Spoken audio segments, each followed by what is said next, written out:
podcast de sorcellerie.net. Mon nom est Dead Breeze et je suis en compagnie de Zelda. Allô Zelda. Bien le bonjour! En fait, c'est simple. Tout ce qui est les podcasts de créatures, généralement, on parle, puis ça dure toujours très long. Donc, on les coupe en deux. Pfou. Donc, bonne écoute, parce que ça, c'est la partie Bonne 2. écoute! Il y a le Bogart qui est vraiment... il aime jouer beaucoup les mauvais tours. C'est surtout dans les maisons. En fait, il est trapu, très poilu, puis il sent très mauvais. Il aime faire disparaître les objets et tourner le lait, par exemple, rendre boiteux les chiens. Ils aiment effrayer les gens en tirant sur leur drap la nuit ou en plaçant une main moite sur leur visage. J'avoue que quand tu te réveilles à cause de ça, ça doit être quand même assez effrayant.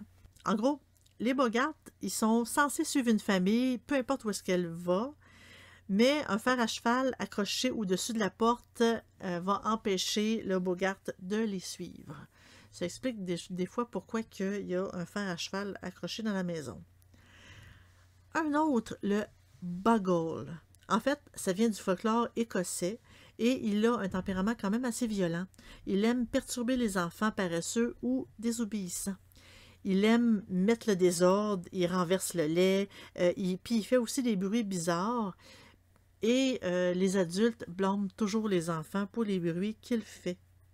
Même si les enfants, ça les frustre assez parce que c'est pas eux autres qui les ont émis. Ou ils frustrent les adultes en appelant d'une voix humaine lorsqu'ils sont seuls.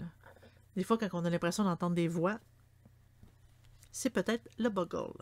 Par la suite, évidemment, il y a les fameux Gremlins, que ça, on connaît tous le nom en quelque part. En fait, je vais tout simplement ajouter à ce qu'on connaît déjà le fait que les Gremlins auraient hanté et saboté des avions pendant la Deuxième Guerre mondiale. Il y aurait des histoires qui auraient dit, autour de 1942, du Royal Air Force, que les Gremlins seraient la cause d'accidents intervenus en vol. Genre qu'un membre voit un Gremlins quelques secondes avant un bris de moteur ou un problème mécanique qui fait en sorte que l'avion est obligé de revenir à la base. C'est quand même assez spécial. Oui, assez. Par la suite, donc, là, on a comme les espèces d'esprits de la nature, selon les dires de Paracelse et de beaucoup d'autres personnes. Il y a les sylphes, que c'est des esprits élémentaires de l'air et des vents. C'est des très belles jeunes femmes, gracieuses, vives, un peu plus petites que les femmes normales, les femmes humaines, je veux dire. Leur humeur et leur tempérament sont très inconstants, puis sont vraiment pas fiables.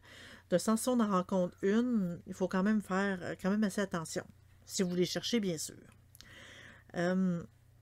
Donc, ils vivent au sommet des montagnes et ils font partie des créatures qui ont la plus haute vibration énergétique. Par la suite, il y a les gnomes, évidemment, c'est les esprits élémentaux de la Terre, qui vivent dans les grottes ou les milieux souterrains. Souvent, on dit que c'est des petites créatures entre 30 et 45 cm, des gens qui ont l'air de vieillards à longue barbe blanche, avec une grosse bedaine, normalement vêtus de vert ou de brun roux. Donc, c'est vraiment la Terre. Ils se promènent dans la Terre, ils les protègent ou dans des mondes souterrains un peu. Ils gardent souvent les trésors terrestres, les pierres et tout ce qu'on peut retrouver dans le sol. Par la suite, l'élément du feu qui est représenté par la salamandre. Elle est petite, rouge, à la peau sèche, puis quand même un bon tempérament assez courroucé. C'est comme... Elle se déplace comme une mince volume de flammes, quand même assez jolie qu'on dit, mais on les voit... En fait, elle me fait penser, je ne sais pas si vous avez déjà vu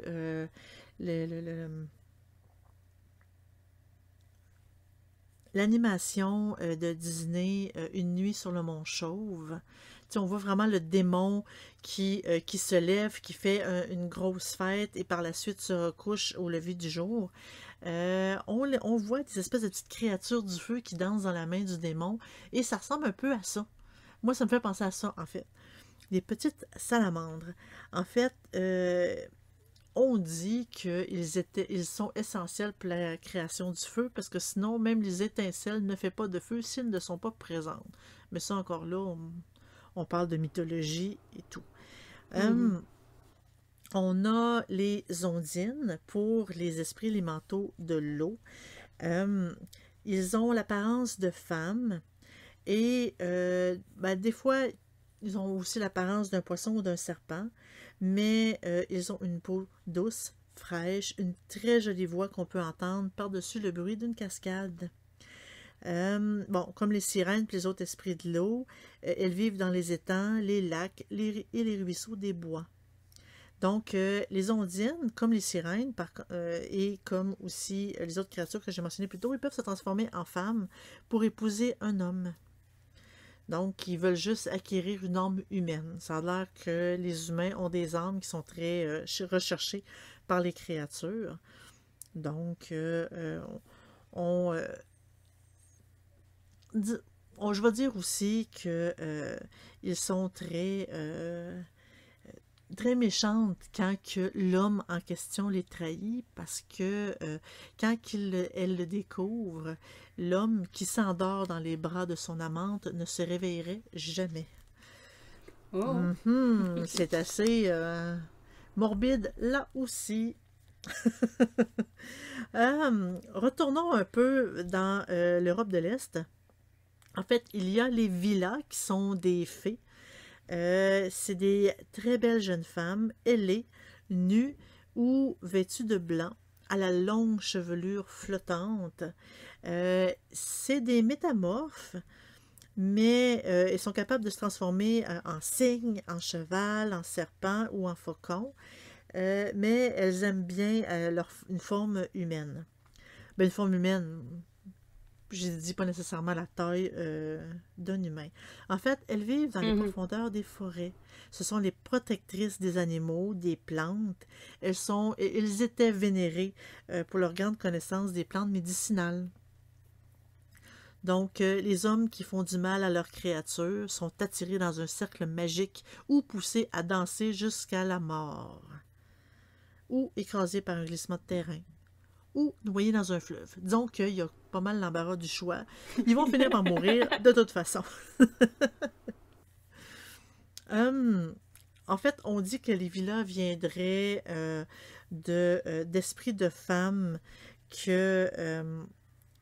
en fait, c'est des jeunes fiancées mortes avant leur nuit de noces, incapables de se reposer dans leur tombe, qui se transformeraient.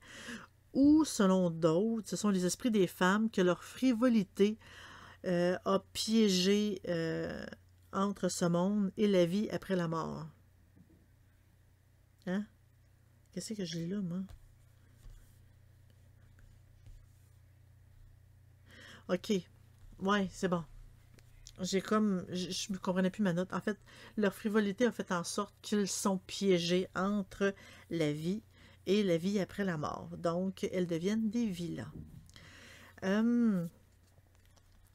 Par la suite, je tombe dans un peu le monde des elfes. Dans la mythologie scandinave, il y a deux types d'elfes. En fait, tu as les alfars ou alphes, que c'est les elfes lumineux. En fait, on les appelle alphars.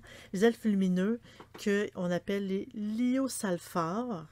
C'est alphars, elfes, liosalfars, qui sont rayonnants, sont beaux, ils ont une taille humaine aussi, et sont vraiment très, très, très éclatants, sont plus lumineux que le soleil lui-même.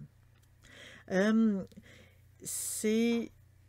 habitent dans un royaume qui s'appelle Alfhelm, qui est situé entre le ciel et la terre. Ils aiment beaucoup le genre humain, sont très bienveillants envers nous, un peu comme les anges en fait. Les héros peuvent devenir des elfes lumineux après leur mort. C'est quand même assez génial. Et le mariage entre les elfes et les femmes humaines sont possibles, produisant les enfants les plus beaux qu'il peut y avoir en ce monde.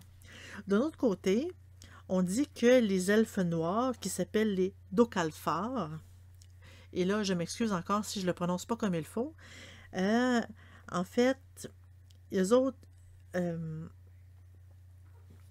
ils sont un peu comme les elfes lumineux, mais c'est des êtres qui sont plus noirs que le charbon. Ils vivent sous la terre. Et là, ils font usage de leur pouvoir magique pour façonner des épées ou des objets enchantés en métal. Ils sont sinistres, puissants. En fait, dans la Suède médiévale, boy, ça sert pas facile. Dans la Suède médiévale, en fait, on leur donnait beaucoup d'offrandes pour les honorer parce qu'on pensait qu'ils apportaient la fertilité puis fortifiaient la force vitale de la famille. Donc, même s'ils étaient noirs, ils avaient quand même certains avantages. Mais quand même. Quand même. Un autre animal que le nom m'a quand même fait sourciller parce que moi, je préfère les manger, c'est les brownies. Le brownie qui était quand même un dessert. Là, ça ressemble, c'est comme une espèce de petit elfe. C'est un esprit familier du folklore anglais et écossais. Ça ressemble à de petits hommes. Ils ont un visage ridé, des cheveux courts, bruns, ondulés. Ils sont vêtus de brun, normalement, avec un petit chapeau ou une capuche conique. La plupart des brownies sont rattachés à une maison ou à une ferme, puis ils demeurent pendant des siècles.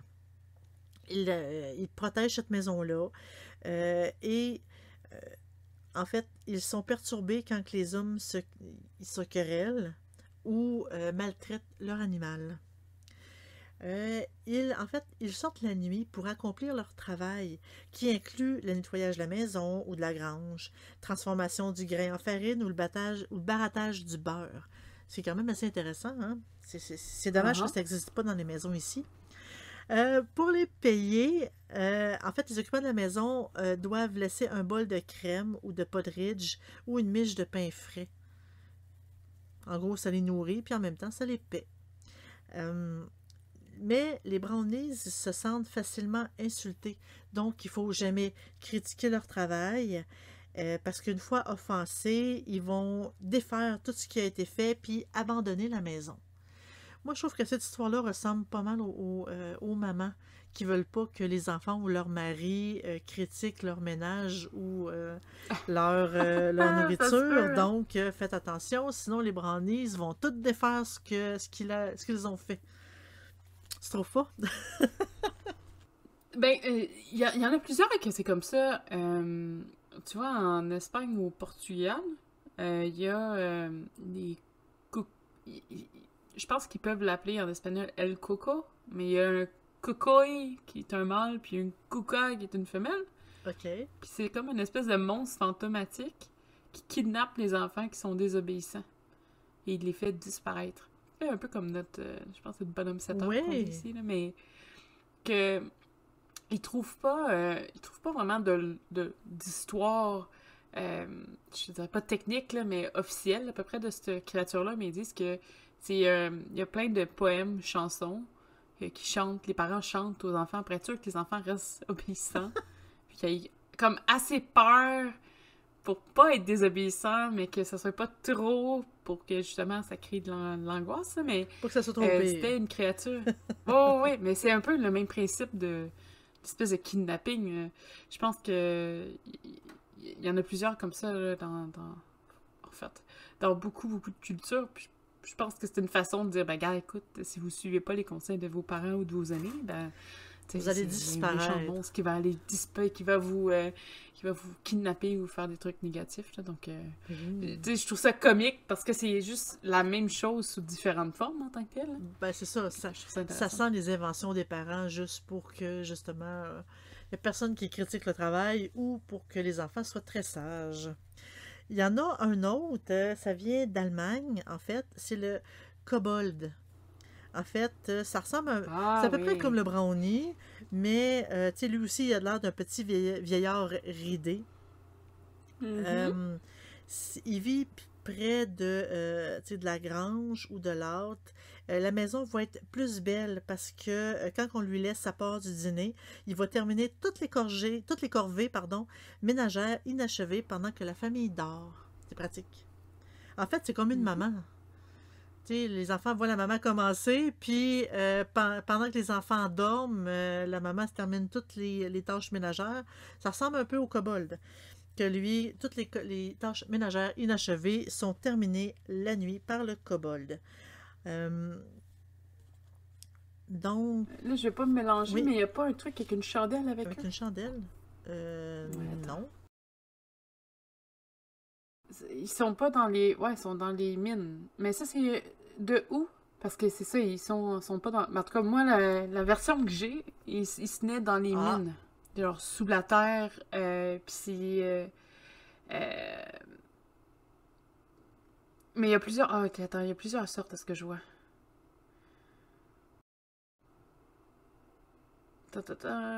Ouais, puis il y en a d'autres que c'est des vaisseaux marins. Ok, ouais. C'est peut-être pour ça que moi, ça sonnait... Comment je te dis ça? Ça connu un sonnait peu. différent.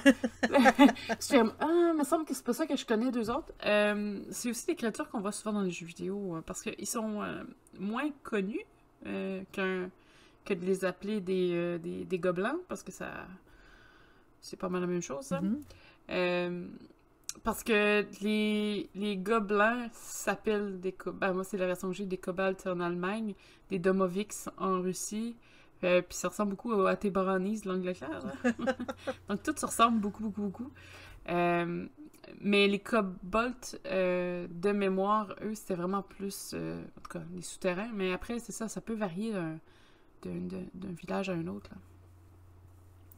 Oui, parce que j'en ai un autre ici. Dans le folklore des comtés britanniques de Devon et de Cornouailles, il y a les Piscis, qui, c'est des petites gens, en fait.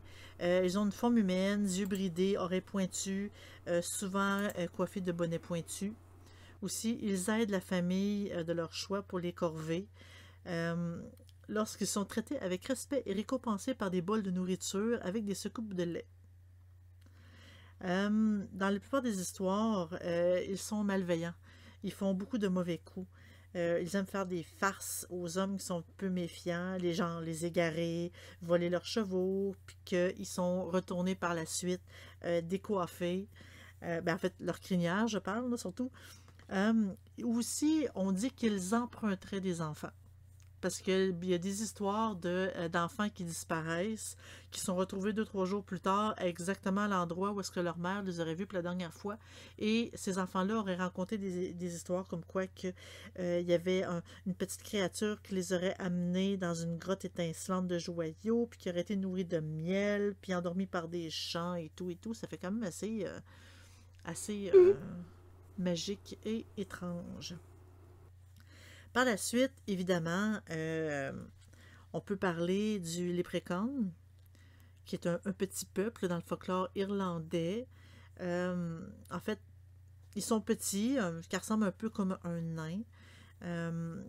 Genre habits verts, chaussures ornées de boucles en argent avec un grand chapeau. Donc, on les voit souvent avec des tabliers de cuir aussi, en tapant du marteau. Est-ce que tu savais, parce que je sais qu'ils sont très natifs de l'Irlande, mais est-ce Oui, que tu savais que c'est assez récent qu'ils sont habillés en vert? En fait, non, c'est juste depuis le 20e siècle qu'ils sont en vert, parce qu'avant, dans toutes les histoires, ils étaient en rouge. en rouge. Donc, oui, on les décrivait portant du rouge. Donc, ça a changé. Il y a quelqu'un qui a changé la couleur. Ah, je sais pas si c'est parce que ben, l'Irlande a peut-être plus officialisé comme dans ses couleurs le vert, fait que les personnages ont un peu Ben, aussi été modifiés j'ai pour le tourisme. j'ai une mention ici de rouge. En fait, pour continuer mon histoire, on dit qu'ils sont ils sont très très très riches par réputation, puis ils enterraient des pots d'or puis des trésors. Euh, Ils Hmm. pourraient pas s'échapper si quelqu'un les regarde fixement, mais aussitôt que le regard se détourne, même un quart de seconde, il disparaît en riant. Et l'homme En fait, il y a une histoire typique qui dit que l'homme qui oblige un léprechaun à lui révéler sa cachette, la cachette de son âge, je veux dire, l'homme marque le buisson d'une jarretière rouge et va chercher une bêche pour déterrer le trésor. Au retour, tous les buissons du champ sont décorés avec une jarretière rouge. Donc, le rouge de mon histoire vient de là aussi un peu. Mais c'est bizarre. C'est bizarre. Ça doit coûter cher en jarretière. Fait que je sais pas si... En effet. En effet. Sinon, au niveau des mythes scandinaves, j'avais le Alrune. C'est des sorcières ou des démons femelles qui peuvent changer de forme, évidemment, des petits transformeurs. Hein? Ils sont aussi principalement reconnus comme étant la mère des Huns. Je sais pas, des Huns peut-être? Des Huns, oui. Des Huns. Ouais. Au 19e siècle, on arborait des maisons, des petites statues des Alrunes en leur faisant des offrandes de nourriture et de boissons. Ça permettait d'aider là, au niveau de voir dans le futur. Et si jamais vous croisiez une Alrune qui se mettait à crier en signe de réponse, c'est que de la malchance allait s'abattre sur la maison. Oh. Donc, c'était des petites sorcières ou démons femelles semi-familiers, là. C'est comme pas trop certain. Au niveau des Scandinaves et des Allemands. Chez les Russes, on en a un peu parlé un petit peu plus tôt, ou en fait, moi j'en ai parlé avec toutes les boîtes que je reçois, là, mais du Baba Yaga. Donc, chez les Russes, il s'agit d'une femme, en tant que telle, c'est comme une espèce de semi-sorcière qui cuit et mange des humains. Et principalement, son mets préféré sont les enfants. Cette créature vit dans une hutte au-delà d'une rivière de feu. La hutte est surmontée par des pattes de poulet qui possèdent des crânes humains comme décoration intérieure et des talons de coq aussi versatiles qu'un chien pour tourner d'un côté et de l'autre aisément. Donc, j'ai pas été voir là, exactement l'image en détail sur comment il faisait ses pivots, hein, mais le poulet est habile. On l'appelle aussi The Bony Leg One, donc c'est la jambe osseuse, celle de la jambe osseuse, on va dire ça comme ça, c'est un petit peu une expression. Si elle n'essaie pas de vous enfourner dans un de ses fours dans sa maison, Baba Yaga va vous donner un conseil. Et c'est tout. Mais moi, je sais pas comment tu te rends à être... à recevoir un conseil de Baba Yaga, là, mais que dois-tu faire pour qu'elle décide de pas te bouffer? Ça, c'est une autre question que je n'ai pas pu chercher dans ma recherche. Être très maigre, peut-être. On a aussi... Ah, peut-être. Je sais pas. Ou peut-être si elle vient juste de... Je sais pas, t'as offert ton ami en sacrifice. Tiens, je veux un conseil. On a aussi le Algul, qui est un vampire arabe. Donc, c'est un terme qui veut dire le cheval de Sansu. Donc, cheval Sansu, on va dire ça comme ça. OK. Ça fait partie de la liste des djinns. Djinn qui est une espèce de... comme un esprit maléfique, là, souvent perçu chez les Arabes, en général. Là, c'est comme des méchants génies. Je pense que ça peut se dire comme ça. Le Algul vit dans les cimetières et peut prendre la forme d'une femme pour obtenir la confiance des enfants. Il préfère le sang frais, hein, donc quand ils s'endorment, il rentre dans la chambre des enfants et les vide de leur sang. Si il n'arrive pas à s'abreuver d'un enfant ou d'une source fraîche en général, il va dans le cimetière désenterrer, en fait sortir de terre des enfants et tenter de sucer leur sang moins frais. Hein. C'est bizarre, là. C'est comme l'inverse de ce que je racontais tantôt. Tu sais, tantôt, on voulait que les enfants aillent se coucher puis soient tranquilles. Là, on dirait que c'est juste pour les effrayer encore plus de, justement, pas dormir. C'est contre-productif un peu. Ben, il y a des monstres que c'est ça. Tu sais, là, les fameux monstres là, qui dans le garde-robe, tout ça, c'est un peu, je pense, Algul, vu que c'est un vampire, tout ça, c'est peut-être même plus de ce côté-là. Mais tu vas voir, le prochain, ben, je vais en parler tout de suite, là, mais le Boogeyman, le croque-mitaine, qui est un esprit, là, il y a plusieurs termes, là, mais une espèce d'esprit malin, gobelin grand, noir, qui fait peur aux enfants. Tu sais, lui, il est juste là pour faire peur. Puis d'un autre côté, il retouche beaucoup à ce que nous, on appelle, je pense, là, c'est pas le croque-mitaine, c'est pas le bonhomme 7 heures, nous, qui est un peu son équivalent, qu'on appelle ça comme ça. Oui, oui. Puis tu sais, le bonhomme 7 heures, mais je pense que c'était un peu... ça fait, faut que tu ailles te coucher, parce que sinon, lui, il va venir te Il doit te kidnapper, chercher. puis, tu sais, il va te chercher, mais lui aussi, c'est un peu le même principe. La seule chose, par contre, c'est que le croque-mitaine n'arrive pas nécessairement parce que l'enfant est négatif, c'est plus parce que c'est une espèce de créature créée par la peur que les enfants se font seuls dans une pièce ténébreuse. Fait que, le boogeyman, c'est l'espèce d'esprit qui se cache dans le garde-robe, qui se cache sous le lit, qui a pas vraiment de nom, mais qui fait peur aux enfants. Donc ça aussi, là, c'est une autre petite bébite épeurante. Chez les petites bébites un petit peu moins épeurantes, mais ça dépend. En Norvège, on a les trolls. Donc, tous ceux qui sont dans les jeux vidéo des trolls, on en voit tous les styles. Oui. Mais il y a principalement 2 types de trolls. Donc, on a le troll des montagnes. Ils sont larges, ils sont idiots, ils sont niais. C'est un peu comme un homme du Néandertal. Ils ont une connexion avec la nature, donc ils sont très très proches de leur environnement. Ils vont utiliser des racines d'arbres pour faire des armes, comme des gros bâtons là, pour te taper dessus. Et provoquent, comme je vous dis, étaient très proches de la nature, donc peuvent provoquer des ouragans et des avalanches là, avec leur propre pouvoir, on va appeler ça comme ça. On a aussi les trolls des cavernes, donc un petit peu le contraire, ils vivent sous terre, sont un peu plus petits que les hommes, en fait, c'est sûr, parce qu'ils sont un peu, on les imagine un peu comme recroquevillés dans les souterrains. Mais ils ont un gros, ou en tout cas un ventre large, des petits bras, des petites jambes, et généralement pas très amicaux avec les hommes. Eux, ils veulent rester dans leur coin, ils sont bien où est-ce qu'ils sont sous terre, c'est là qu'ils veulent rester. Donc ça, c'est des petites créatures de la Norvège. En France, on mentionne aussi les gargouilles. Je pense qu'on ne ferait pas une grosse description sur c'est quoi une gargouille. Je pense qu'on sait tous. La seule chose, par contre, c'est que l'ouvrage concernant les gargouilles, il n'y en a pas beaucoup. Et c'est principalement une seule, est-ce que j'ai pu comprendre, en fait, qui sortait du lot.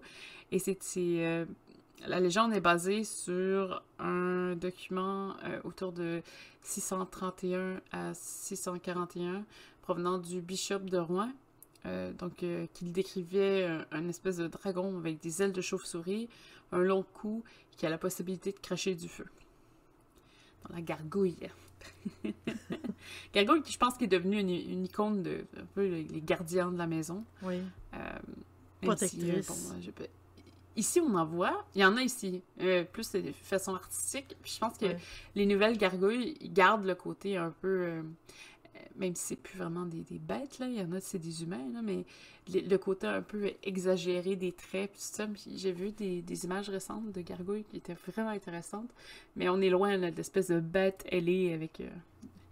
qui pourrait faire peur dans une pièce un peu trop sombre. Les gargouilles initiales, là, en fait. Ouais, exactement. J'ai pas beaucoup d'autres définitions, mais j'ai une petite liste vite faite de noms, en fait, de bêtes qu'on n'a pas nécessairement développées, parce qu'on pourrait parler des créatures de l'Europe pendant au moins 6-7 heures. Je pense que on pourrait, là. Il y a assez de contenu puis de lore pour tout ça. Mais juste un petit clin d'œil, des créatures qui sont un peu iconiques dans certains endroits. Les dames blanches sont très présentes, en fait, sont présentes à Monaco. On a le vampire en Lituanie, on a le Tur, T-U-R, en Bosnie, le griffon, autant en Grèce qu'en Égypte, le Balor en Moldavie, les géants en Estonie, les loups-garous au Latvia, les centaures Cyprius, exactement, les tantales au Koweït, les léviathans en Israël, les rocs, R-O-C, en Syrie, et évidemment les djinns, que j'ai mentionné un petit peu plus tôt, djinns qui sont retrouvés en Palestine, au Liban, en Irak, en Jordanie, en Iran, au Yémen, en Arabie Saoudite, aux Émirats arabes, au Qatar et au Turkménistan. Parce que j'avais une map, c'est super intéressant, j'avais trouvé une map sur le net qui pointait chaque pays un icône avec un... C'était toutes des djinns, avec des petits noms différents, mais tu sais, c'était tout marqué djinn, avec une petite parenthèse. J'étais comme, oh, je les noterais pas séparés, c'est tous En fait, des par djinns. définition, un djinn, c'est un démon. C'est un démon c'est comme... Mhm. C'est des autres religions. C'est Mais ça. c'est un esprit malin en tant que tel, là. Pourquoi je les ai considérés, c'est que c'est vraiment pour eux des créatures. Tu sais, je veux dire, c'est une iconographie assez spécifique au niveau des djinns pour ces pays-là. Donc, pour moi, c'était important de les nommer, mais je dirais pas il y en a chaque djinn. tellement. Non. On fera pas le tour parce que... Mais de façon générale, je pense que c'est important de les mentionner. Tu sais, ça aussi, là, ce serait un sujet intéressant pour un podcast. En tout cas, si on voudrait en faire un. Il y a tellement de contenu sur, par exemple, les djinns ou les esprits malins, entre guillemets, là. Parce que, bon, la peur, ça évoque beaucoup, hein, fait qu'on n'a pas... Il y a souvent beaucoup de contenu dans ces sujets-là. En effet, puis on entend souvent aussi parler de différentes créatures. En fait, il y a beaucoup tu sais, comme de films, de séries ou de jeux vidéo qui parlent de créatures, mais en les modifiant légèrement. Comme par exemple, bon, il y a tu sais, Harry Potter, comme il y a beaucoup de jeux vidéo tu sais, qu'on peut voir. Mais moi, ayant lu toute la série de Witcher, ou Le Sorceleur en français, je peux mentionner que on voit, il y a beaucoup d'éléments de vérité dans les créatures, la façon qu'elles sont, qu'elles bougent ou les croyances.